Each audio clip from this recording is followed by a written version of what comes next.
Boy, do I have to say a lot about this little series. There's 3 games so far in the entire series, all of them on the PS4. Only God Eater 3 is on the Switch, the other 2 stayed on PS4, Vita, and Steam. The first one is a remake of the original game on the PSP, but today I'm gonna focus on God Eater 3. This is my review of God Eater 3 on the PlayStation 4. So this game feels and looks a little bit better than the other ones, feels more modern, feels better. If you play Scarlet Nexus or Code Vein or Tales of Arise, you might notice a similarity in graphics. But anyway, let's start with the story of God Eater. This is a story that, unlike the first 2 games, which are kind of slow burn at the beginning, they take a while to really hook you up. This one hooks you up from the start. You start in prison. As you can see right here, you are a prisoner. In here, you're a prisoner like many others because you are a special type of God Eater, who are specialized in fighting in the Ashlands. And well, this game is a direct sequel to God Eater 1 and 2, but it starts in a different part of the world, the same world, in a different part of this same universe, and with different characters, different issues. And now this issue that wasn't there in God Eater 1 and 2 is now, full of ash problems, ash rains, ash storms. And these ash storms kills people and kills even regular God Eaters, which are the God Eaters from the first 2 games. So you kind of need to be like a special type of God Eater, hence your main character, that you're seeing right now. You can customize between a guy and a girl with different hairstyles and different clothes, etc. You are the type of God Eater you are is called an H, which is a specialized God Eater, born and tortured and trapped in this prison at the mercy of your owners, to go and fight under these harsh circumstances, against the Aragami. What are the Aragami? The monsters in this game. You join a caravan. There are caravans now in this world, caravans which are like independent, and eventually all of these caravans, start working together to bring a solution to the Ashlands problems, to get rid of the ash, so normal people can be outside and regular God Eaters can fight against the Aragami, the monsters. But eventually all of these caravans and these organizations start fighting amongst themselves, and there's a war going on, that's how humans are. So the story in this game is pretty damn good, It starts out pretty good, pretty interesting once your characters escape from prison. This is not a spoiler, they escape right away, like 1 hour into the game. They escape and they join this giant caravan owned by Hilda, and this is gonna be your base for the entire game. And well, if you like fan service, God Eater is a series that's got you covered. Dare I say it's the one with the most fan service out of all the. Just look at this. So that's Hilda, the owner of the caravan, and it's pretty much your boss for the entire main story. There's no easy mode, no very easy, no hard, no nightmare mode. No, you're just stuck with whatever the difficulty the developers designed for the gamers.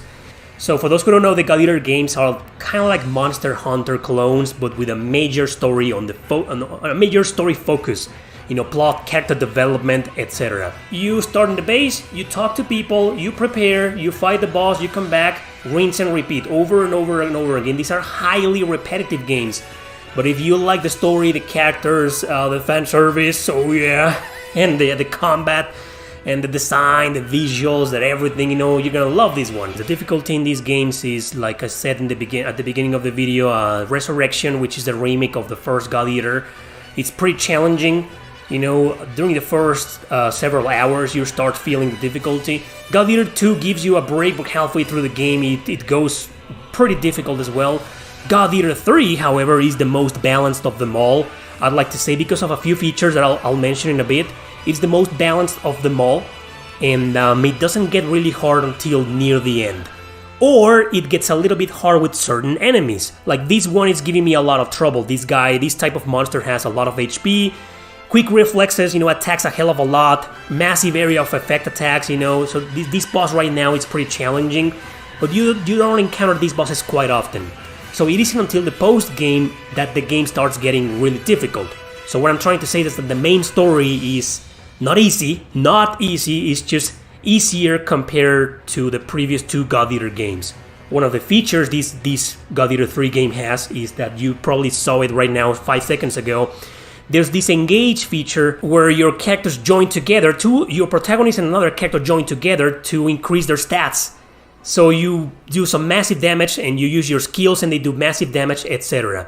And sometimes, and this is something that happens in the previous 2 games, sometimes bosses run away when they're about to die to reach these health recovery points. These recovery points, the one you're seeing right now next to the boss, these recovery points were not in the previous 2 games, but bosses still run away to kind of like take a break and heal themselves. So you gotta chase after them, to beat the crap out of them in no time, as fast as you can. Do not let the bosses or the monsters escape, like never, because they do shit like this and then they recover and then the battle moves on. And as you can see right below the map at the top right corner of the screen, there's a timer. All God Eater games have a timer, but the timer is usually a hell of a lot. I never had, because I know the timers stress out people, especially, when they play the older Atelier games. But in here, I beat the boss, I just beat it. And it says right there 35 minutes, so it only took me 5 minutes to kill this guy. So the timer, they give you a hell of a lot of time, even for the hardest bosses in the game. Here, they included these, like I mentioned before, these recovery points, but they only activate every now and then. And sometimes the bosses are all over you, like this one right now is jumping all over the place. So healing in this game, in these recovery spots, or using potions, health potions, it's a pain in the ass. And sometimes these bosses, 2-3 attacks and they kill you. Fortunately, your characters can revive you, like you're seeing right now. Great combat here, it's a lot of fun, it's excellent, it truly felt like a massive improvement over the first 2 games.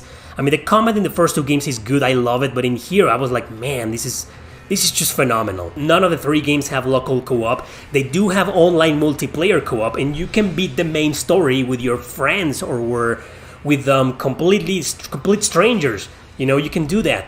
However, they don't have multiplayer co-op, like offline mode, couch co-op, they don't. And I don't know why. One of my only major complaints with the God Eater series, this is a problem with the 3 games, not just this one, the equipment system.